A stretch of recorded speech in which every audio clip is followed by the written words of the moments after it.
Hai, perkenalkan nama saya Angelina Sagano, NIM 21310047. Di sini saya akan menjelaskan tentang permasalahan penduduk di Indonesia. Penduduk merupakan peran penting dalam perekonomian karena berfungsi sebagai ganda. Penduduk dapat juga berfungsi sebagai pemerintah maupun dalam sistem penawaran. Pertumbuhan penduduk merupakan yang menambah dengan jumlah penduduk. Ada masalah-masalah dalam penduduk Indonesia. Yang pertama, jumlah penduduk yang sangat besar. 2. Tingkat pertumbuhan penduduk. 3. Persebaran penduduk yang merata. 4. Penduduk yang sangat rendah dan banyak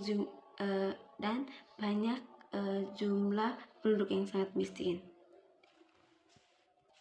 Industrialisasi adalah suatu proses integrasi antara perkembangan teknologi, proses perkembangan interaksi dan spesialisasi dan pandangan untuk meningkatkan penduduk masyarakat dengan mendorong struktur perekonomian.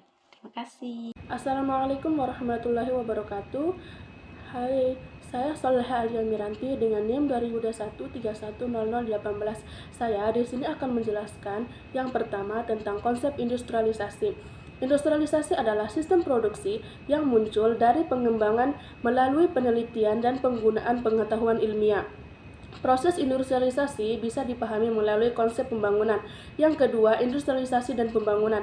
Industrialisasi sebagai proses pembangunan industri pada dasarnya memiliki satu jalur kegiatan yang sama, yang berfungsi meningkatkan kualitas hidup dan kesejahteraan rakyat. Yang ketiga, industrialisasi dan lingkungan. Karena seringnya industrialisasi dapat mempercepat pengurasan sumber daya dan kerusakan lingkungan. Oleh sebab itu, diperlukan perkembangan industrialisasi yang mampu menghemat sumber daya alam dan bersahabat dengan lingkungan. Yang keempat, industrialisasi di Indonesia. Di Indonesia terdapat 3 kelompok besar industri. Yang pertama, industri dasar yang meliputi kelompok industri mesin dan logam dasar, dan kelompok kimia dasar. Yang kedua, industri kecil yang meliputi industri pangan, industri sandang dan kulit, industri kimia dan bahan bangunan, industri galian bukan logam, dan industri logam. Yang ketiga, industri hilir yang meliputi antara lain industri yang mengelola sumber daya alam, industri yang mengelola hasil pertambangan, industri yang mengelola sumber pertanian secara luas, dan lain-lain.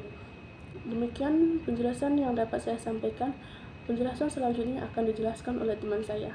Terima kasih. Wassalamualaikum warahmatullahi wabarakatuh. Halo, perkenalkan nama saya Leonardo Sugiarto, NIM 2021310093. Pada kesempatan kali ini saya akan melanjutkan presentasi dari teman kelompok kami. Yang berikut, pengolahan sumber daya alam. Sumber daya alam adalah segala kandungan yang terdapat dalam biosfer sebagai sumber energi potensial yang tersembunyi di litosfer, tanah, hidrosfer, air, dan atmosfer udara yang dapat dimanfaatkan untuk memenuhi keperluan manusia secara langsung ataupun tidak langsung. Karakteristik sumber daya alam. Yang pertama, sumber daya alam hayati meliputi tanaman pertanian, perkebunan, dan hewan. Yang kedua, sumber daya alam non hayati, air, angin, produk pertambangan. Ada 4 yang perlu dicatat dalam mengelola sumber daya alam. Yang pertama, biaya pengambilan atau penggalian semakin tinggi dan semakin menipisnya persediaan sumber daya alam tersebut. Yang kedua, kenaikan dalam biaya pengambilan atau penggalian sumber daya akan diperkecil dengan dikemukakannya deposit baru. Baik, yang terakhir kesimpulan. Penduduk industrialisasi dan pengolahan sumber daya alam pada dasarnya sangat penting dan saling berpengaruh satu sama lain.